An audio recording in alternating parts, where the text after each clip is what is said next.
Good evening. Hello, everybody. It's Dr. Croom, Army vet. And I know you're not used to this. Tuesday night, Monday night, we do the senior pet chat. But if you were here last night, you know that I am doing an entrepreneurial challenge this week. We are doing getting at everyone on our social media to really get out there and let you know that we're here, what we're doing, and what we're all about. So, day two.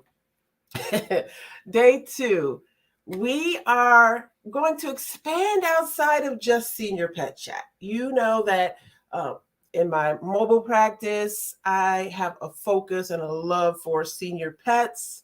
They're grizzle grays, a little stank attitude sometimes.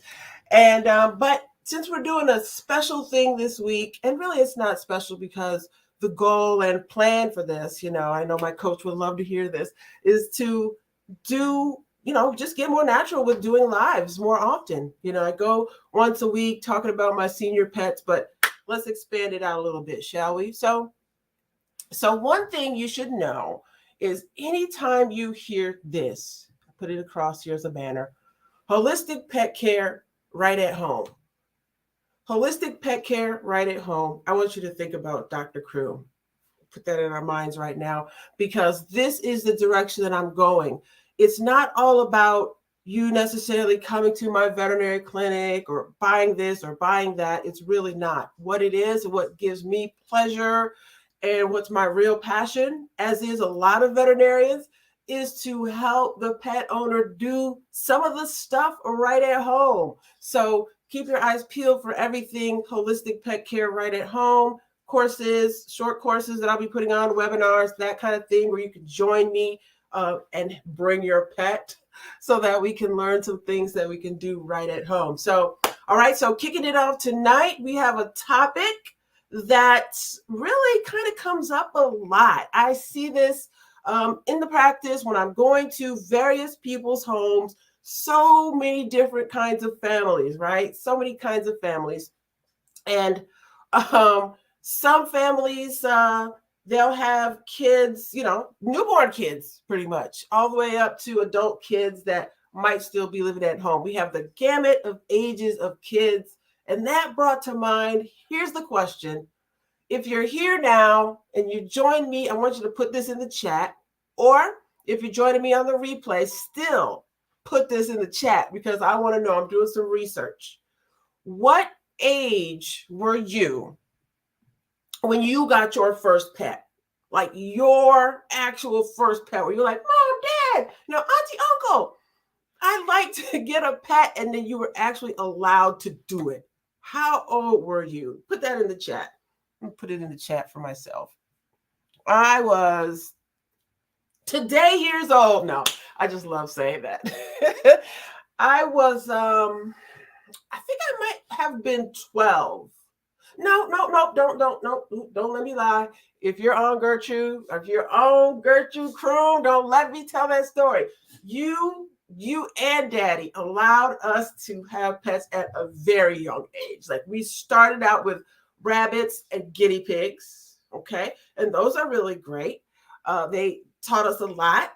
And so I would say I was probably, because again, we're talking about a pet, like your own pet. Not just like a pet that was in the house, because if we go by a pet that was just in the house when you were born, then that would have been my birthday, my first birthday, because my dad had Blitz, our Doberman Pinscher, growing up. All through our little young life, we had our first knowledge of a pet and a protector, other than my own dad, was Blitz. And so he was. So I would say a baby there. But as far as you having your own pet, like something to take care of, how old were you? Put that in the chat. I see something over here. Who's that?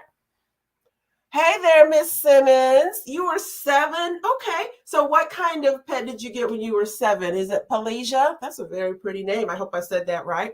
People sometimes say my name wrong, so I just let them know what it is. Okay, so Miss Simmons said she was 7 years old when she got her first pet.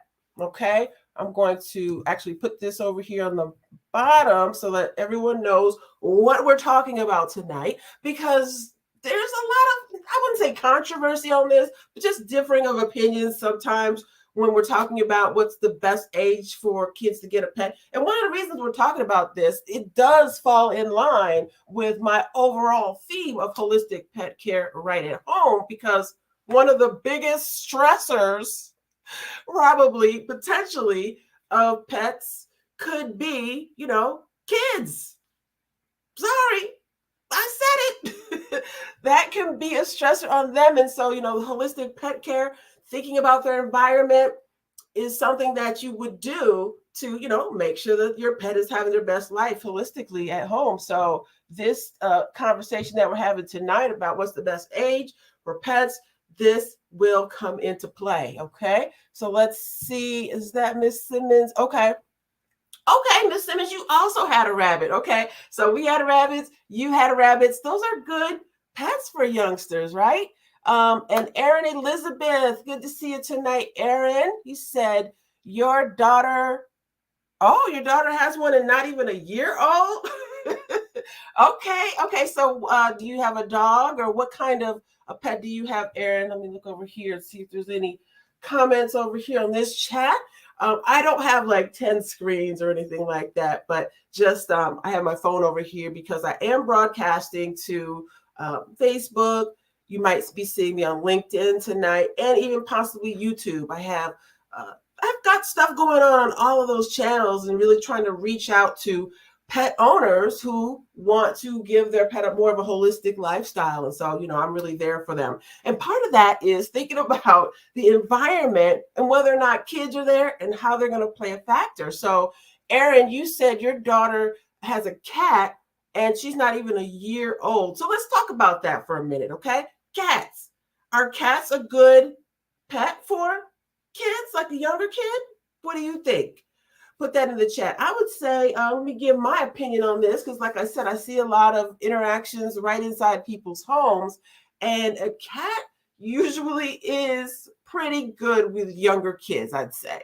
They know how to get away very easily if need be, right? I mean, they're very nimble, and but they can probably feel, because we talked about this before, about the energy of pets and how their energy field is much larger than ours. So they can feel, further. And so that cat might be up on the refrigerator like, okay, baby's about to have a tantrum. I'll be right up here. So that is a whole other thing. Cats can be good. Now, another thing I think about cats, though, they can get right up in your face. Like, seriously.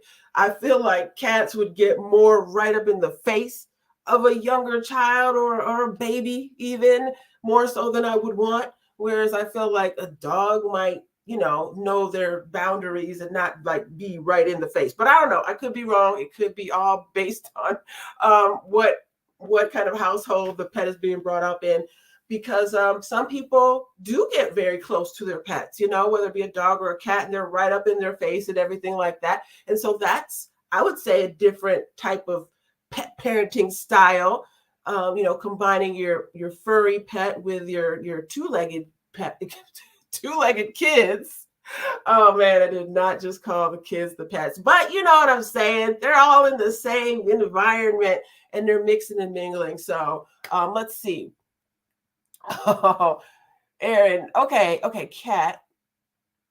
That was your daughter. You were showing her the video. Okay, all right. very good. Starting them young. That is awesome. Well, you guys know I have my future veterinarian program, right? And that's for students who are interested in veterinary medicine.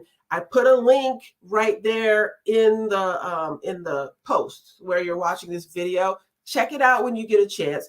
It's really exciting. It brings in other veterinarians from across the country and allows the student to jump right on with them virtually, whether they be inside of a clinic doing surgery or whether they be out on the range, doing work out in the field, to whether they're out on a mobile vet call with me and my team. So you just never know. So anyway, the kids, you got to get them into play. Hello, Michelle D. Clark. Great to see you tonight. Thank you for tuning in, Miss Lady. You definitely got to check out Michelle D. Clark. She's going to be going on like right after me. And she's a part of this entrepreneurial group and this challenge that we're doing this week too. And she's doing a great job as well. So back into the topic tonight, which is the best age for kids to get a pet. We've already said, I've had a rabbit when I was young.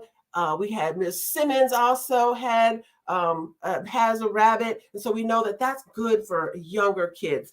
So what are some other pets that are good for younger kids? I have a couple ideas here, just outside of the regular cat and dog. I mean, of course, a lot of times those kind of animals can already be in the household. But what about if a kid is like, they specifically want a pet, different than the family cat and dog? What do you think would be a good type of pet for a kid? I'm going to throw mine out here and say, and anybody who knows me knows I'm going to say this. Hey, Michelle D. Clark, you said the right answer.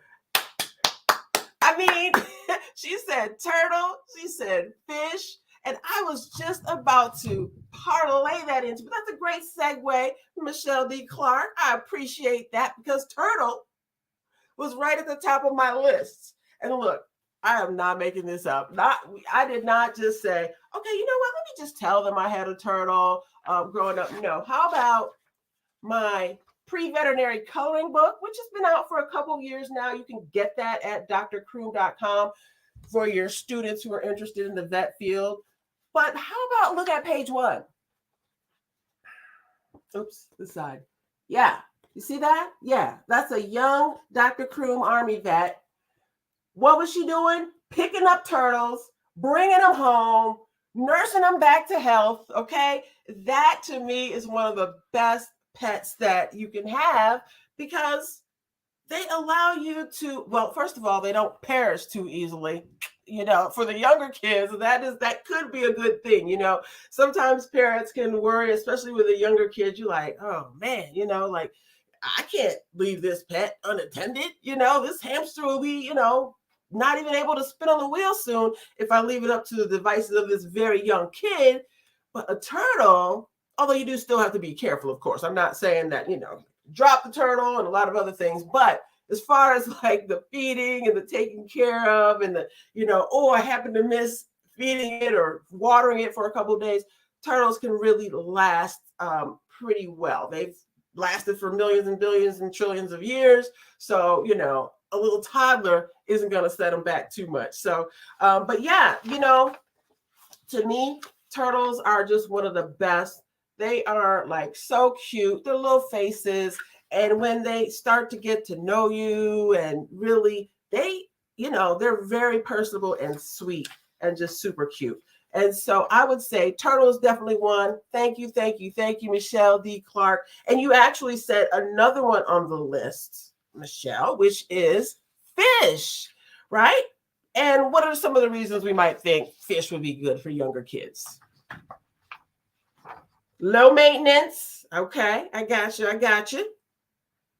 Now, of course, there's a little bit of aquarium upkeep, but if you just get that little round one and, just get a little goldfish, and if the goldfish goes upside down, you grab another goldfish. And I know a lot of parents who have done that. I never did it. Actually, I think I still owe Imani a goldfish. She will not let me forget that either. So fish is another one. We have turtle, we have fish, definitely good for the younger kids. And then we also have rabbits and guinea pigs, which we already talked about, as well as hamsters. They're usually very gentle, and easy to handle. But I will say with rabbits, you do need to be careful, as with all the small mammals. But rabbits especially have a very, very strong kick. And so therefore, if you're not holding them and supporting them the right way, they could kick and, fracture their spine and, have caused paralysis. I've definitely seen that during my youth, as well as further up into my veterinary career. So you want to be careful with the rabbits and all the animals. And then one final animal that I will say is pretty good for youngsters starting out, between the ages of 0 and 7 would be birds, possibly. Now we know birds. I mean, it's like with every animal, immediately I'm thinking of the weaponry that they have. As soon as I say birds, I'm like, oh, those beaks, those talons, all of that can be potentially dangerous. But there's dangers with dogs, cats, everything. I guess fish, don't get the piranha, okay? But birds, they can be very good. They can become very personable, be right on your shoulder, talk, all that kind of thing. And they can be trained, to interact really well. So that's another one. And then one more type of pet was on this list that I hadn't thought of at all. I was like, what? And I've been introduced to this animal kind of relatively recently. So I'm going to go ahead and say it. And if you've ever had this kind of pet, please put in the chat and let me know. But hermit crab. Have any of you ever had a hermit crab or known anyone to have one? What they say here about hermit crabs, we know that they're unique and fascinating. And they say that it can teach kids about the importance of proper habitat and diet. You got to get those things together, or the hermit crab's not going to survive. So that's definitely good. So younger kids, they can definitely deal with pets, have a pet, have it survive, and really get some of that great experience. Now, of course, the younger kids might not fully be able to understand or handle the responsibilities. And from that comes parental units having to take care of the pet. So that right there is something that can be very different within a household. You might be of the frame of mind that's, you know what, let the child get their pet experience. And if they don't take care of the pet, I'll go ahead and take care of it, right? I mean, what are you going to do, right? If they don't feed them, you're going to have to feed them, right? So, or you could be in the frame of mind of, you know what, we need to wait till this kid is a little bit older. I got plenty to do. I don't need to take care of another animal or kid or anything like that. And when they get older, then they can start to experience that responsibility. Who knows? Maybe they can even put some of their allowance towards, getting rabbit litter or whatever the case may be. So that can be another potential pro of waiting till your kid is a little bit older to get a pet. Let's see. Also for older kids, they may be able to just take care of the pet a lot more easily. And, things like cleaning out the water bowls and making sure like the animal's health is really together, they can do that. You might have a little chart up there, schedule of tasks and chores, and they can follow something like that. Okay. But then some of the negatives they say of the older kids having pets is they might not have as much time. If you're talking about getting into middle school and high school and things like that and just getting a pet, they're going to be like, okay, Mom, well, I'm off on ski club, or, band tonight, I can't feed Fluffy tonight. So you definitely want to take all those things into account when thinking about what the best age for a pet. There is no best age. It has to do with the pet, the kid, and the household, and knowing what is really best for them. So let's see. We had a couple more comments here. Oh, Aaron said, oh, turtle. Yeah, that's exactly how I feel about turtles too. Exactly. Oh, wait a minute. Miss Simmons, you have hermit crab? Tell me more. Show us. We'll have to have you on the next version of maybe we'll go under the sea, with holistic pet care right at home. So thank you for that. Let's see, little banners in the comments. Okay, boom.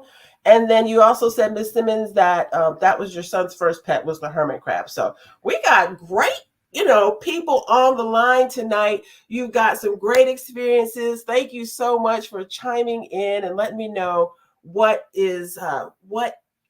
affected your thought process with getting your kid a pet or not. So just a reminder, I'm going to be here all week at 7:30. You used to be doing that senior pet chat every Monday night at 7:30, but as you can see, I'm here again. I'm doing my outreach, really just trying to let you know that I am here for you and your pet. I have a holistic focus. You can ask me about anything, right? But my love is holistic pet care right at home. So keep your eyes peeled for that.